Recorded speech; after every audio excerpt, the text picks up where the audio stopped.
美國生存守則。喵喵喵。咁喺1月份，我就參加咗 Share 組織嘅去 Los Angeles 嘅旅行。我都發現呢，大家都係外國嘅學生，都有自己嘅語言同埋母語，但係大家都係用英文去相處去溝通，我就覺得好特別。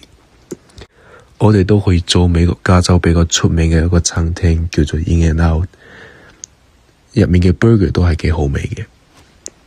喺嗰幾日呢，我哋就去咗 Hollywood 同埋 Universal Studio。咁喺 Universal Studio 呢，我哋都玩咗好多特別嘅嘢，都體驗咗好多之前冇體驗過嘅嘢，所以我覺得嗰次旅行都係十分之特別嘅。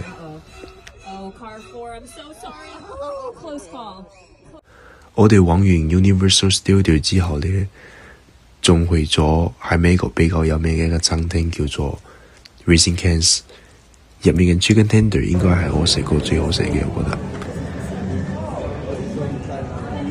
所以嗰次旅行對我嚟講係十分之特別嘅，因為可以認識到咁多個嚟自唔同國家嘅人，同埋大家都會分享自己嘅文化，分享自己嘅語言，都冇歧視嗰啲嘢，大家之間都可以溝通得好好，都可以照顧對方。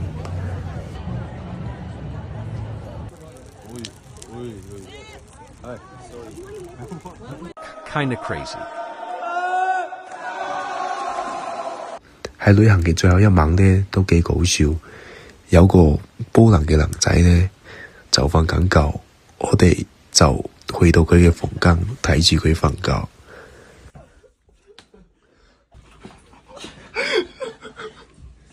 咁喺2月，我哋學校籃球隊嘅 Varsity 就贏咗呢2年以嚟嘅第一場比賽。因為嗰一場係呢2年以來第一次贏波，所以我哋嗰日都喺 locker room 入面都慶祝得比較瘋狂。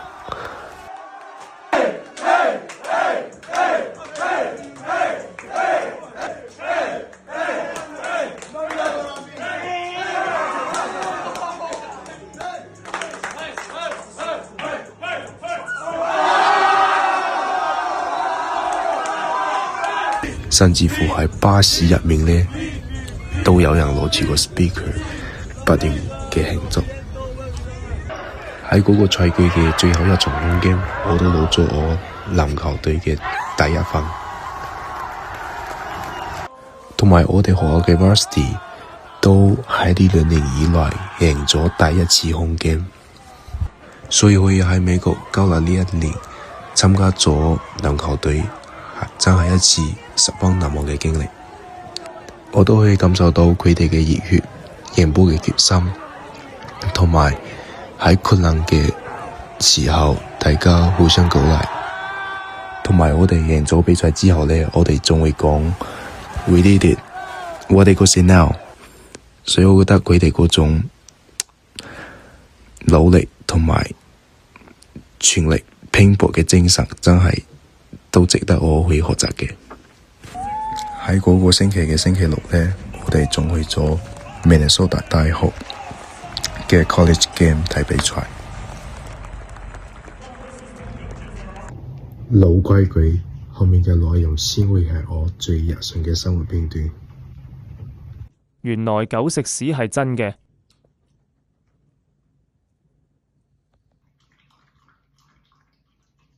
呢隻狗有啲時候比我都聰明。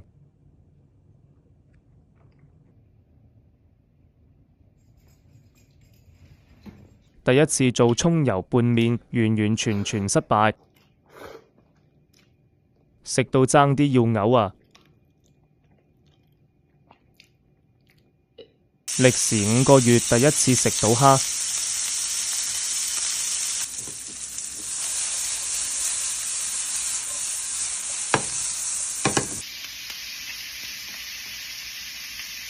我嘅寄宿家庭嗰陣時問我係咪想食咗佢。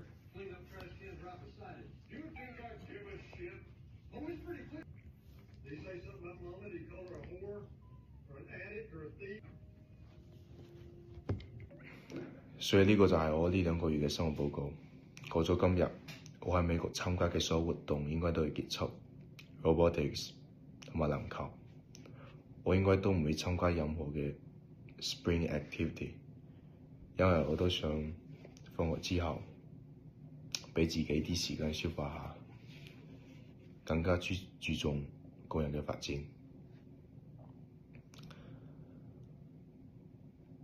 所以我都要思考下，完咗呢1年之後，我又要去邊？點形容呢6個月呢？我都唔知。但係我更加期待剩低嘅3個月。但係我覺得最重要嘅係剪個頭髮先。我阿媽話我好似 homeless。